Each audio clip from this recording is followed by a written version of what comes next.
I slept with my younger sister's husband on their wedding eve, and ever since then I swore I would take him away from her no matter the cost. It all began when I and Jake started chatting on Facebook. Back then, Jake and my sister had never met. I fell deeply for him and imagined him as the father of my children, but he never confessed any love for me.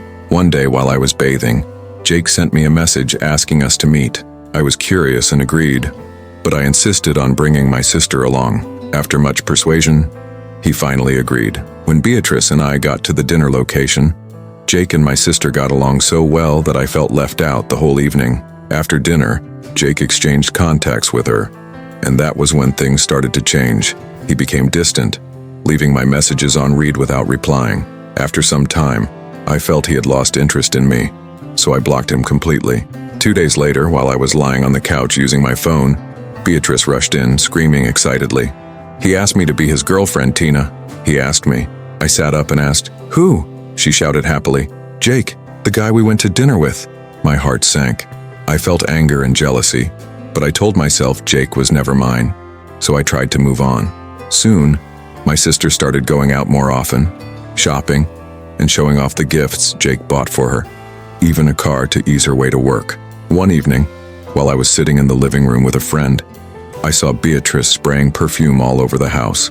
I asked why, and she said Jake was coming over. Later that night, Jake arrived, and right in front of us they hugged and kissed. My friend was offended but waited until they left before speaking. "Isn't that the guy you told me you once had something with?" she asked. "Yes," I said quietly, "but if it's meant to be, it will be." She looked at me and said, "If you don't fight for what you want, how will it be?" Then left. That night, I sat in silence, my heart burning with envy. From that day, I decided I would do everything to take back what I believed rightfully belonged to me. I pretended to be happy for her.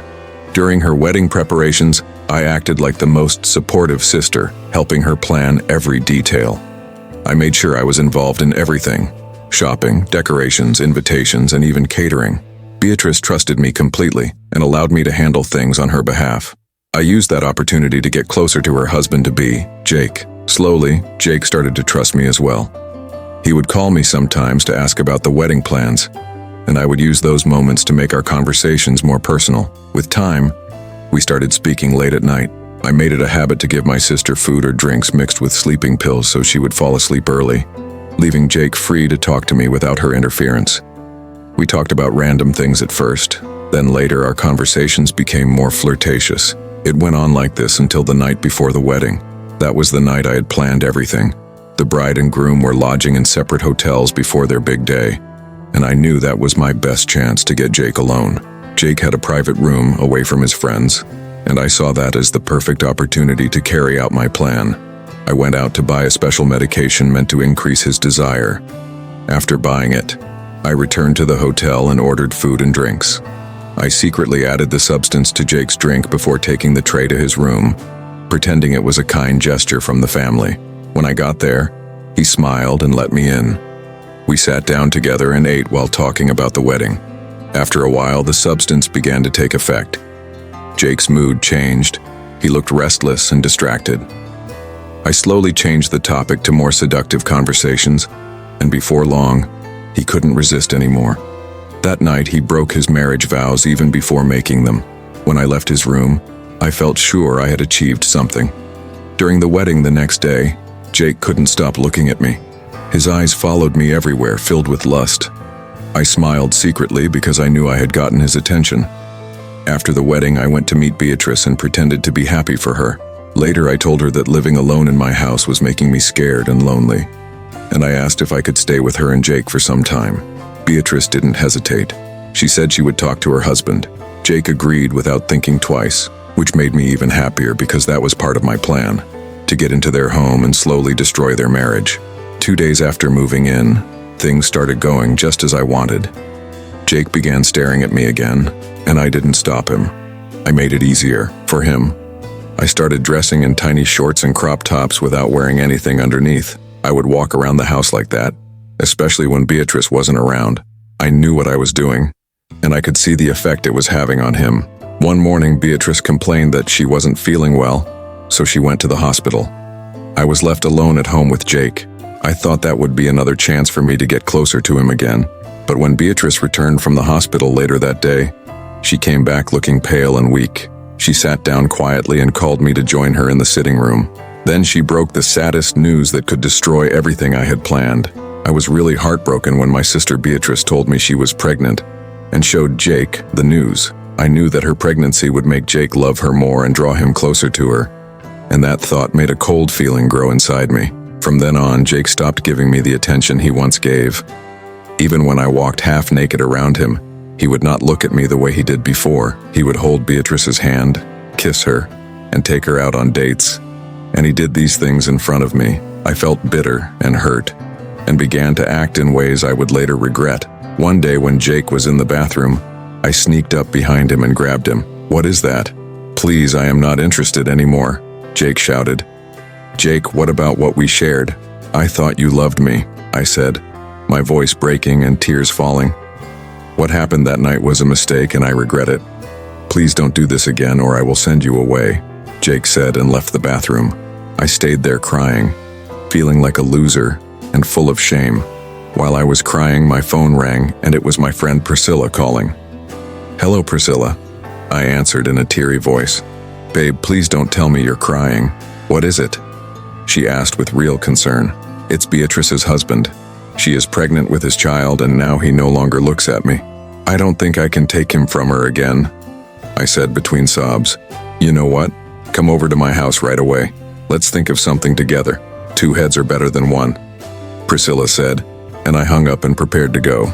At Priscilla's house, she comforted me for a while and then gave me some tablets with no pack. I could not tell what kind of tablets they were. She told me to put them in Beatrice's food and to make sure she ate. "Priscilla, I don't want to kill my sister. I only want to take her husband. Will these tablets kill her?" I asked, trying to be calm. "God forbid, I wouldn't kill anyone. These tablets are the solution to your problem," Priscilla answered.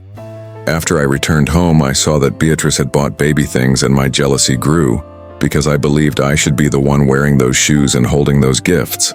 While I was in my room, Jake called to say Beatrice was tired from shopping and that I should cook for them. His words hurt me, but I accepted because it would give me the chance to put the tablets into Beatrice's food. I prepared the meal and waited for the right moment to serve it, my heart torn between pain, anger, and a fierce desire to win Jake back, while Priscilla promised to help, and we made a plan together. After I finished cooking, I served everyone their food, including my sister Beatrice's portion, which I had already added the tablets Priscilla gave me. I smiled as I watched her eat, pretending to be happy, but inside I was filled with mixed feelings. Beatrice ate everything on her plate, and even thanked me for the food. That night I went to bed feeling strange, wondering what would happen next. The next morning around 5 a.m., I heard a loud and sudden bang on my door. Still half asleep, I jumped out of bed and checked the time. It was too early for anyone to be knocking. I quickly ran to open the door. Standing there was Jake, looking terrified. "Come quickly! Your sister is bleeding," he shouted. My heart raced as I followed him in my pajamas to Beatrice's room. When I saw her lying on the bed covered in blood and crying in pain, I panicked. Without wasting time, Jake and I carried her to the car and drove straight to the hospital. During the ride, I pretended to be scared and worried, even though I already knew what had caused it. When we got to the hospital, the nurses rushed Beatrice into the emergency room while Jake and I were told to wait at the reception. I sat quietly, pretending to pray while my mind was full of confusion. 2 hours later, the doctor came out with a sad look on his face. "Sir, are you the husband to the lady?" the doctor asked. Jake stood up quickly, sweating and panicking. Yes, I am," he said with a shaky voice. The doctor sighed and said softly, "I am very sorry, but we couldn't save the baby. We managed to save your wife. Please accept my condolences." Jake broke down in tears, and I tried to comfort him, even though inside I felt both fear and relief. 2 days later, I went to visit my friend Priscilla to thank her for helping me solve my problem. I told her everything that happened, and she smiled. "Now you are one step closer," she said. I thanked her again for giving me the tablets that caused Beatrice's miscarriage. As we were talking, Priscilla gave me another idea. "You should try to get pregnant for Jake," she suggested. "If you carry his child, he will never be able to ignore you." I looked at her in shock. But what if he doesn't divorce my sister and only keeps me as a baby mama? I asked, doubting her plan. Priscilla laughed and said, "Every long journey begins with one step. First, get pregnant. After that, we can think of how to make Beatrice leave her home." I nodded slowly, not sure what to say, but the thought stayed in my mind. One afternoon, Jake came home from work earlier than usual, and Beatrice was not yet back. She had gone to the market, and I knew she wouldn't return for at least 4 hours. I saw that as my chance to carry out Priscilla's plan. I took a quick shower, put on a transparent night dress, and walked slowly into the living room where Jake was sitting. I smiled and sat on his lap, pretending to joke around. Jake looked at me seriously. "Tina, you know I'm married. I told you before that what happened between us was a mistake," he said, though I could see the desire in his eyes. I leaned closer and whispered, "But what if my sister can't give you a child? Remember, she already lost one. Just try me, Jake. I know you want to." Then I began kissing him gently. Jake hesitated at first, but finally gave in. We ended up in his bedroom. He was careful and wanted to use protection, but I begged him to let me put it on for him. While pretending to help, I tore the tip of the rubber so that everything would go inside me. That night, I felt I had succeeded. 2 weeks later, I started feeling weak, dizzy, and nauseous. I thought it was malaria, but deep down I knew something else was happening to me. That evening, I was taken to the hospital by my sister's husband, Jake, after I complained of feeling weak and dizzy. He was the one who drove me there. When we got to the hospital, he stayed in the car while I went in for some checkups. After a while, the doctor came to me with a calm smile and said, "Congratulations, you are pregnant." My heart jumped with joy. I couldn't believe what I was hearing. I thanked the doctor and walked out of the hospital with a smile brighter than the sun. Jake asked what the doctor said, but I refused to tell him. "You will find out soon," I said, smiling, as we drove home. On the way back, I kept smiling like a teenager in love. I felt new strength flowing through me, and I was full of excitement knowing that I was carrying Jake's child. When we got home, I pretended to be tired and went to my room to rest. The next day by afternoon, I went to visit my friend Priscilla to share the good news. She hugged me tightly when I told her I was pregnant. "You did it!" she shouted happily. I laughed as she danced around the room. Then she looked at me seriously and said, "You know what? Don't tell Jake yet. Go straight to your sister Beatrice and tell her that you are pregnant for her husband. Make sure you wear a smile when you say it." I nodded and promised to do exactly that. The following day, I woke up very early. I wanted everything to go perfectly. I cleaned the house from top to bottom and cooked Beatrice's favorite meal while she and Jake were at work. I made sure everything looked beautiful and peaceful so she wouldn't suspect a thing. Jake returned first, as usual, and I served him both in the dining room and later in the bedroom, making sure he was completely satisfied before his wife came home. When Beatrice arrived later that evening, I welcomed her warmly and told her I had made her favorite food. She was very happy and smiled from ear to ear as I treated her kindly like a princess. While she was eating, I decided it was the perfect time to tell her the news. I looked at her and said cheerfully, "Sister, I'm pregnant for your husband, and now we are sisters and co-wives." Beatrice froze instantly. The food in her mouth stopped moving, and she looked at me with wide eyes. "You're joking, right?" she asked with a forced smile and tears forming in her eyes. "I wish I was, baby girl, but guess what? The baby is already kicking," I said proudly with a bright smile. She dropped her spoon, jumped up from her chair, and ran straight to her husband's room. I followed quietly behind and listened as the they began arguing loudly. I felt overjoyed as I stood there hearing them shout at each other. Later, they both came out to the sitting room, looking tired and confused. They pleaded with me to abort the pregnancy, but I boldly told them I wouldn't. After some discussions, they finally agreed that I could keep the baby. I was happy, but deep inside, I wanted more than just the baby. I wanted Jake completely to myself. So I began creating small acts to gain more of Jake's attention, doing things that made Beatrice jealous. I would flirt around him, wear tight clothes, and make sure he always noticed me. After 3 months of this, Beatrice could no longer bear the humiliation. Jake had stopped giving her attention and was always by my side. One Saturday afternoon, Jake and I came back from the hospital for my checkup and found an envelope on the table. Inside was a partly signed divorce paper from Beatrice. 3 years after Beatrice divorced Jake, I finally became his wife. But fate has a strange way of turning things around. Beatrice later got married to another man. That shouldn't have bothered me, but the problem now is that I find her new husband very attractive, and every time I see him, my heart beats faster like it once did for Jake. What a story. A tale of love, envy, betrayal, and the dangerous hunger for what doesn't belong to us. Now, dear viewers, I want to hear from you. What do you think about Tina's actions? Did she deserve what she got in the end? Or do you believe Jake is equally to blame for everything that happened?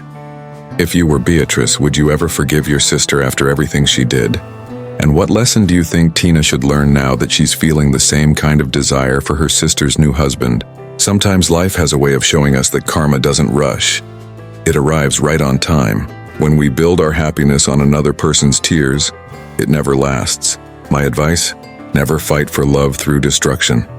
What's meant for you will never need you to harm someone else to keep it. And remember, jealousy may burn fast, but it always burns you first. If you were in Tina's shoes, what would you do now? Would you confess to your sister, walk away, or chase another heartbreak? Let's talk about it in the comments. I want to know what you think. And don't forget to like, share, and subscribe to Lore Room for more deep, emotional, real-life stories that make you think, reflect, and feel. Your comment could be featured in our next episode. Stay tuned, because the next story might just be even more shocking.